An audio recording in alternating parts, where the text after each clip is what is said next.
how often are customers giving you requirements for you to have a solid engineering spec? Let me put it another way. How often is a medical device manufacturer asking for those requirements? Oh, this is fantastic. I love this. Rarely. But it's only when I talk to IT security. So sometimes these come out in RFQs now. Yeah. I remember the first time, and it came from Intermountain Healthcare.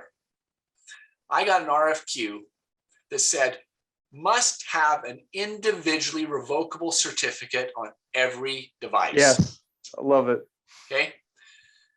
And I went and I showed that to my vice president. And I said, see, we needed it.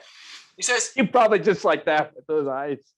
And he says, we've had that for 3 years, and this is the first time anybody's asked for it. That means we wasted 3 years of development time. So there's your perspective of the business side